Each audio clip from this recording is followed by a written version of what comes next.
Hello everyone, আশা করি তোমরা সবাই ভালো আছো। তো SLST physical science physics part প্রিপারেশনের এটি হচ্ছে আমাদের 4 নম্বর ভিডিও। এর আগে আমরা 3টে ভিডিও আপলোড করেছি। তো মাঝখানে অনেকগুলো দিন গ্যাপ হয়ে গেল, কারণটা বলছি। তার আগে বলি যে আমরা এই ভিডিওতে কি কভার করব। এই ভিডিওতে আমরা ভেক্টর থেকে প্রিভিয়াসলি এসএলএসটি লেভেলের যেই প্রশ্নগুলো এসেছিল, মোটামুটি 5 থেকে 6টা প্রশ্ন, তার ডিটেইলস সলিউশন করব। এই জন্য আমি আলাদা একটা ভিডিও আপলোড করছি, কেননা অনেকে হচ্ছে ইয়ার সলিউশনের জন্য কিন্তু বা প্রিভিয়াস ইয়ারে যেই প্রশ্নগুলো এসেছিল তার জন্য আলাদা কিছু পেজ বানিয়েছো, যাতে তোমাদের সুবিধে হয় এবং তোমরা যাতে এই সমস্ত কিছু একটা জায়গায় রাখতে পারো। সেই জন্যই এই ছোট্ট একটা ভিডিও, মোটামুটি কয় মিনিটের হবে আমি জানি না, তবে খুব বড় হবে না ভিডিওটা, কেননা মেইন টপিক যেগুলো ডিটেলস ফর্মুলা বলো বা থিওরি বলো, সেগুলো আমি অলরেডি আগের 3টে ভিডিওর মধ্য দিয়ে আলোচনা করে নিয়েছি। এখানে শুধু সলিউশনটা শেয়ার করব, স্পেশালি তাদের জন্য যারা ইয়ার সলভটা আলাদা কোনো খাতায় বা আলাদাভাবে তৈরি করছো। আশা করি তাদের খুব হেল্প হবে। এবার ছোট্ট করে বলে নিই যে ভিডিও এতটা দেরিতে আসার কারণ আমার কিছু শারীরিক অসুস্থতা ছিল এই লাস্ট উইকে। তো এখনও গলাটা পুরো ক্র্যাক হয়ে আছে, গলা মানে ভয়েস চলে গেছিলো, ভয়েস ক্র্যাকড হয়েছিল, গলা ব্যথা ছিল। তো আমি এখনও কথাটা আস্তে আস্তেই বলবো, আশা করি তোমরা অ্যাডজাস্ট করে নেবে। আর ওই ক্র্যাকড ভয়েস নিয়ে বা গলা ব্যথা নিয়ে ভিডিও তৈরি করলে কি হবে, মানে গলার উপর অনেকটা প্রেশার পড়ে যাবে এবং সেটা সারতে মানে সেই প্রবলেমটা আরও বেড়ে যেতে পারে। তো সেই জন্য গলার উপর খুব বেশি জোর এখনও আমি দিচ্ছি না, আমি খুব আস্তে আস্তে কথাগুলো বলছি। তোমরা কয়েকটা দিন একটু অ্যাডজাস্ট করে নিও, 2-1টা দিন, তারপরে আশা করি প্রবলেমটা ঠিক হয়ে যাবে। তো যাই হোক, ভিডিও ডিলে বা দেরিতে আসার হলো এটাই কারণ, শারীরিক অসুস্থতা, গলা ব্যথা, ভয়েস চলে যাওয়া ইত্যাদি ইত্যাদি নানান রকম সমস্যা আমাদের প্রত্যেকেরই জীবনের অঙ্গ, এগুলো থাকবেই, এগুলো সমস্যা নিয়েই চলতে হবে। সমস্যা সমাধান করে এগিয়ে যাওয়ার নামই হচ্ছে জীবন। আর এখানে তোমাদেরকে আরও একটা কথা বলবো যে তোমরা যেখানেই কোচিং নিচ্ছ না কেন, অন্য জায়গাতে খুব বেশি সময় অপচয় না করে তোমরা না সেলফ স্টাডির ওপর বেশি জোর দেবে। আমি আগের ভিডিওগুলোতেও বলেছি, আবারও তোমাদেরকে বারবার মনে করিয়ে দিই, একটাই কারণ, সেলফ স্টাডির ওপরে না কিছু হয় না। তোমরা সবাই ফিজিক্স পড়েছো, কেমিস্ট্রি পড়েছো, কেউ হয়তো ফিজিক্স অনার্স, কেউ কেমিস্ট্রি অনার্স, পিজি। তো তোমাদের এতটা বোধ বুদ্ধি প্রত্যেকেরই রয়েছে, তোমরা কোশ্চেনের লেভেল বুঝতে পারছো যে কী ধরনের প্রশ্ন আসবে, কী লেভেলের তোমাদের প্রিপারেশনের প্রয়োজন। তো সেই অনুযায়ী সেলফ স্টাডির ওপর খুব বেশি ফোকাস করা উচিত বলে আমি মনে করি। তাই জন্য তোমাদেরকে আমি মাঝে মাঝেই মনে করিয়ে দেব, কেউ খারাপ পেও না। কি মনে করিয়ে দেব যে সেলফ স্টাডির ওপরে কিন্তু কিছু হয় না, ঠিক আছে? আর এই ভিডিওতে যেমনটা বললাম যে 2023 সালের মাদ্রাসা সার্ভিস কমিশনের যে 9-10-এর ফিজিক্স পার্ট, সেখানে ভেক্টর থেকে যেই প্রশ্নটা এসেছিল সেটা সলভ করব। 2016 সালের ভেক্টর থেকে যেই প্রশ্নগুলো এসেছিল এসএলএসটিতে সেগুলো সলভ করব। তো তার আগে বলে রাখি, যারা আগের ভিডিওগুলো দেখোনি তারা কিন্তু অবশ্যই দেখে নিও, তা না হলে তোমরা এই ফর্মুলাগুলো বুঝতে পারবে না কিছুই, আর হচ্ছে সলিউশনও বুঝতে পারবে না। তাই জন্য আগের ভিডিও না দেখে কিন্তু এগুলো ভিডিও দেখো না, মানে 3টে ভিডিও না দেখে এই 4 নম্বর ভিডিওটা হঠাৎ করে দেখে নিও না যে ইয়ার সলভ বলেই। তো এই প্রশ্নটা আমি আগেও যদিও সলভ করেছি, তো যারা নতুন রয়েছে তাদের জন্য বলি, যারা এই ভিডিওটি প্রথম দেখছো তাদের জন্য বলি যে এটা হচ্ছে, এখানে দেখতে পাচ্ছ এমএসসি 9-10 মাদ্রাসা সার্ভিস কমিশনের ফিজিক্যাল সায়েন্সের হচ্ছে 9-10-এর প্রশ্ন। এই প্রশ্নটা আমি সলভ করে দিয়েছি অলরেডি, তবু আরও একবার সলভ করে দিই, কেননা এই ধরনের প্রশ্ন ইম্পর্টেন্ট। যারা আগে সলভ করেছো তাদের প্র্যাকটিস হয়ে যাবে, যারা নতুন তারা সলিউশন পেয়ে যাবে। বলেছে, the angle between 2 vectors of equal magnitude whose resultant is equal to the magnitude of the either vector is. তো যেই দুটো ভেক্টর দেওয়া আছে তাদের যে রেজাল্টেন্ট, সেই রেজাল্টেন্টের মান এবং ভেক্টর দুটির আলাদাভাবে মান সমান, ঠিক আছে। তো এই প্রশ্নটা সমাধান করার জন্য আমাদের যেটা করতে হবে সেটা হচ্ছে আমাদের রেজাল্টেন্টের যে ফর্মুলা সেটা লিখতে হবে। আমি আগের থেকেই লিখে রেখেছি যাতে তোমাদের সময় নষ্ট না হয়। তো ধরি দুটো ভেক্টর এ এবং বি, রেজাল্টেন্টের ফর্মুলা হচ্ছে √a² + b² + 2ab cos θ। এবার বলেছে রেজাল্টেন্টের যা ভ্যালু ভেক্টর দুটোর আলাদা আলাদা ভ্যালু সব এক, মানে সেম। তো ধরি প্রত্যেকটা ভ্যালু a, ঠিক আছে। তাহলে এখানে লিখি a = √a কে এই রাখি, b কেও a করব আমরা, a² + 2a, b কে যদি আমরা a করি তাহলে 2a × a, তার মানে 2a² cos θ। এটাকে আরও একটু সরলীকরণ করি, এখানে যোগ করলে হবে হচ্ছে 2a², তাই তো, a² + a², 2a², এখানেও 2a² আছে, তাহলে 2a²টা আমরা কমন নিয়ে নিই। 2a² ইন্টু, এখানে যদি 2a² নিয়ে নিই থাকছে 1 প্লাস cos θ, আর বাঁ দিকে থাকছে আমাদের a। তাহলে উভয় পক্ষে আমরা বর্গ করে দিই, উভয় পক্ষে বর্গ করলে বাঁ দিকে পাবো হচ্ছে a² = 2a² into 1 plus cos θ। এবার কি হলো, উভয় পক্ষ থেকে a² কেটে গেল, এখানে থাকছে 1 = আমরা লিখতে পারি 2 প্লাস 2 cos θ। এই সমাধান অনেক রকমভাবে করা যায়। তো এরপরে আমরা করি 2 cos θ = পাবো হচ্ছে 1 - 2, মানে হচ্ছে -1। তাহলে পাবো cos θ = -1/2, cos θ = -1/2। এবার হাফ কার মান sin 30 degree = half, cos 60 degree = half. Half কিন্তু এখানে -হাফ আছে, তাহলে cos 60 যদি +হাফ হয় তাহলে -হাফ cos কতর ভ্যালু হবে, এটা হয়ে যাবে হচ্ছে cos θ = cos 180 ডিগ্রি - 60 ডিগ্রি, তাহলে θ হয়ে যাবে হচ্ছে 120 ডিগ্রি। এটা হয়ে যাবে আমাদের উত্তর, ঠিক আছে। উত্তর হয়ে যাবে অপশান ডি, 120 ডিগ্রি। বোঝা গেল? এটা আমরা আগেও সলভ করেছিলাম, যারা আগে করেছিলে তাদের একবার প্র্যাকটিস হয়ে গেল। ডোন্ট ওয়ারি, এই ধরনের প্রবলেমে কিছু কিছু কনফিউশনও হয়, যাতে কনফিউশন না হয় সেই জন্য যত তোমরা প্র্যাকটিস করবে তত ভালো। এবার আমরা 2016 সালের প্রশ্নের সমাধানগুলো দেখে নিই। তো এর আগের দিন আমি এই প্রশ্নগুলো সলভ করতে বলেছিলাম, কিন্তু সরি টু সে বেশিরভাগই তোমরা সলভ করোনি, 2-1 জন সলভ করেছে, তাদেরকে থ্যাংক ইউ। বলেছিলাম যে সলভ করে কমেন্ট করতে, কেননা তোমরা যদি থিওরিটা বুঝতে পারো তাহলে সলভ করতে এটা 1 মিনিটের বেশি সময় লাগার কথা নয়, ঠিক আছে। তোমাদের উচিত ছিল সলভ করে কমেন্টে লেখা, বেশিরভাগেরই, যদিও অনেকে কমেন্ট করতে পছন্দ করে না। আদার্স অন্য সময় কিছু কমেন্ট করতে হবে না, জাস্ট যখন কিছু ছোটো ছোটো প্রবলেমগুলো দেওয়া হবে তখন একটুখানি সলভটা করে কমেন্ট করে দিও। তাতে কি হবে, মানে আমি ইন্সপায়ার্ড হব যে যেভাবে তোমাদেরকে পড়াচ্ছি বা যেভাবে আমি এক্সপ্লেন করছি তোমরা বুঝতে পারছো। 2-3 জন করেছিল কমেন্ট, তাদেরকে আরও একবার ধন্যবাদ জানাই। তো যারা কমেন্ট করোনি, হয়তো 2-1 জন এমন রয়েছে যে সলভ করতে পারোনি, তাদের জন্য এটা আমি এক্সপ্লেন করে দিচ্ছি। এটা 2016 সালে 9-10 SLSTতে এসেছিল ভেক্টর থেকে একটা প্রবলেম। দ্য ভলিউম অফ, এটা হচ্ছে চতুষ্পলকের যে ভলিউম নির্ণয় করতে বলেছে সেটা। তো চতুষ্পলকের ভলিউম নির্ণয়ের ফর্মুলা হচ্ছে A.B × C।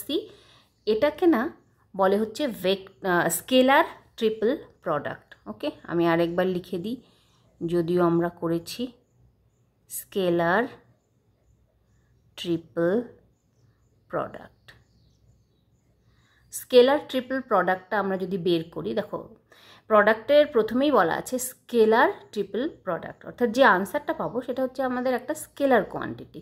আবার কিন্তু একই রকমভাবে আমরা ভেক্টর ট্রিপল প্রোডাক্টও বের করতে পারি। তো ভেক্টর ট্রিপল প্রোডাক্ট বের করে যে সলিউশন বা আনসারটা পাই সেটা হচ্ছে আমাদের ভেক্টর কোয়ান্টিটি, ঠিক আছে। তো এখানে চতুষ্ফলের ভলিউম নির্ণয়ের যে ফর্মুলা বা সূত্র সেটা মনে রাখতে হবে A.B × C। এবার A dot B cross C আমরা কিভাবে নির্ণয় করতে পারি, এই একটা ডিটারমিনেন্টের মাধ্যমে নির্ণয় করতে পারি। তাতে প্রথমে এ আছে, এর যে কোএফিসিয়েন্টগুলো সেগুলো বসাবো। দেখো কি কি আছে, আয়ের সঙ্গে কিছু নেই মানে 1 আছে, জের সঙ্গে কিছু নেই মানে জের সঙ্গে +2 আছে, আর কে নেই, তার মানে কে কম্পোনেন্টটা নেই, তার মানে কে এর কোএফিসিয়েন্টটা কী হবে 0। একই রকমভাবে বি এর জন্য বসাও, আই আর কে নেই, তো আই আর কে এর জায়গায় 0 বসবে। জে রয়েছে, জে এর সঙ্গে কোএফিসিয়েন্ট 4, জে এর জায়গায় 4 বসাও, মানে আই জে কে এভাবে বসবে। আবার বি এর জন্য আই জে কে এর কোএফিসিয়েন্ট, সি এর জন্য আই জে কে এর কোএফিসিয়েন্ট।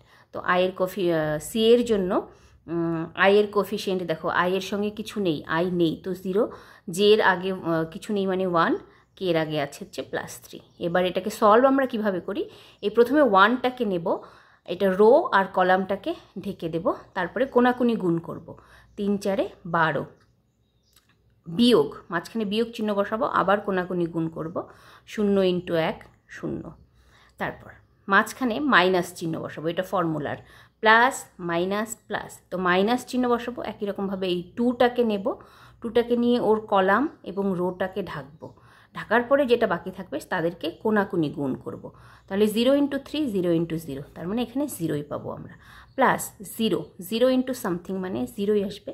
তাহলে আমরা যদি সমাধান করি আমরা উত্তর পেয়ে যাব হচ্ছে 12 ইউনিট বা 12 একক, ঠিক আছে, 12 ইউনিট। তো উত্তর হয়ে যাবে আমাদের অপশান বি। বোঝা গেল, খুবই সহজ যদি ফর্মুলাটা তোমরা জানো, এবং if you know how to solve, if you know the steps, the problem is very easy for you. আর যদি সূত্রটা না জানো এবং স্টেপসগুলো না জানো কীভাবে সমাধান করতে হয়, তাহলে কিন্তু ভুল হবার চান্স অনেক বেশি থাকে। তাই জন্য যারা এখনও প্র্যাকটিস করোনি তারা অবশ্যই প্র্যাকটিস করে নিও একবার করে। এখান থেকে তোমরা স্ক্রিনশট নিয়ে নিতে পারো, প্রশ্নটা তোমাদের যেখানে ইয়ারের প্রশ্ন সলভ করেছো সেখানে সুন্দর করে লিখে নিতে পারো, তারপরে সলভ করে রাখতে পারো। এবার চলে যাব পরের সমাধানে। এই প্রবলেমটা এসেছিল এসএলএসটি পিজিতে, পিজি লেভেলের, কিন্তু ওই একই সূত্র, এই সূত্রটা না খুবই ইম্পর্টেন্ট, ঠিক আছে, ভেরি ভেরি ইম্পর্টেন্ট। যখন আমি আলোচনা করেছিলাম এর থিওরিতে, মানে আগের 3 নম্বর ভিডিওতে বা 2 নম্বর ভিডিওতে তোমরা পেয়ে যাবে, যখন আলোচনা করেছিলাম আমি তখনই বলেছিলাম যে এই সূত্রটা কিন্তু অনেক ইম্পর্ট্যান্ট, এটা দিয়েই আগের বছরের বেশিরভাগ প্রশ্ন এসেছিল। 3-4টের মধ্যে 2-3টে প্রশ্নই এই প্রবলেম বা এই ফর্মুলাটা মানে স্কেলার ট্রিপল প্রোডাক্ট ফর্মুলাটা দিয়ে এসেছিল। কেউ যদি স্কেলার ট্রিপল প্রোডাক্ট শেখে ভেক্টর থেকে, আর কিছুই না শিখে মানে আগের বছরে, তাহলেও সে ভেক্টর থেকে ফুল মার্কস পেয়েছে। তো যাই হোক, এখানে বলেছে if 3 vectors are coplanar then the value of P, 3টে ভেক্টর দিয়ে দিয়েছে এবং বলেছে যে তারা কো-প্ল্যানার, ঠিক আছে। কো-প্ল্যানার মানে হচ্ছে একই প্লেনের ওপর অবস্থান করে। যদি XY তল হয় তাহলে সেই XY তলের মধ্যেই 3টে ভেক্টর রয়েছে, ঠিক আছে। আমি একটুখানি কি এখানে এঁকে দিই যাতে তোমরা বুঝতে পারো। মনে করো এটা আমাদের XYZ অক্ষ, তাহলে XY প্লেন কোনটা হবে, এটা ধরি X, এটা ধরি Y, এটা ধরি Z, তাহলে এই যে তলটা এটা হয়ে যাবে আমাদের XY তল, তাই তো। এবার কো-প্ল্যানার বলতে বা XY প্লেন, কো-প্ল্যানার বলতে এই XY প্লেনের মধ্যেই এই 3টে ভেক্টর রয়েছে। তো এই 3টে ভেক্টর কো-প্ল্যানার হওয়ার শর্ত হচ্ছে তাদের স্কেলার ট্রিপল প্রোডাক্টটা 0 হবে, ঠিক আছে। তো স্কেলার ট্রিপল প্রোডাক্ট 0 করলাম আমরা, A dot B cross C is equals to 0 শর্ত মতে। তো এখানেও লিখতে হবে, এটা স্কিপ করে গেছি, is equals to 0, this means scalar triple product this is equals to 0। কীভাবে লিখলাম তোমরা দেখো, একই রকমভাবে 2 - 1 1 1 2 - 3, এখানে 3p আর k এর সঙ্গে কি রয়েছে, k এর সঙ্গে রয়েছে 5, 3p 5। তারপরে ওই একই রকমভাবে সমাধান করা, 2 ইন্টু রো কলাম ঢাকো, 5 দুগুণে 10 বিয়োগ 3p, আবার এখানে মাইনাস আছে তো মাইনাসে মাইনাসে প্লাস 3p হয়ে যাবে। তারপর মাইনাস, ফর্মুলার মাইনাস আর এই মাইনাস মিলে প্লাস হয়ে যাবে, +1 ইন্টু আবার রো কলাম ঢাকো, 5 অক্ষে 5 বিয়োগ 3 তিরিক্ষে 9, মাইনাসে মাইনাসে প্লাস হয়ে যাবে। একই রকমভাবে তোমরা যদি সলভ করো p এর ভ্যালু পেয়ে যাবে হচ্ছে -4, which is our option C। ঠিক আছে, আশা করি বুঝতে পেরেছো এই স্টেপগুলো। এই স্টেপ না মানে কিভাবে সলভ করতে হয় আমি আগের 2 বা 3 নম্বর ভিডিওতে তোমরা দেখে নিও, আরও ক্লিয়ার হয়ে যাবে। তেমন কিছুই না, জাস্ট বললাম এই 2টাকে নিতে হবে, রো কলাম ঢাকতে হবে, কোনাকুনি গুণ করতে হবে, 1টাকে নিতে হবে, রো কলাম ঢাকতে হবে, কোনাকুনি গুণ করতে হবে, মাঝখানে বিয়োগ চিহ্ন বসবে, আর ফর্মুলাটা হচ্ছে প্লাস মাইনাস প্লাস, এরকম গেল। এবার চলে যাব পরের সমাধানে। পরের প্রশ্নটা ছিল 3 vectors are collinear, linearly independent, linearly dependent, mutually orthogonal.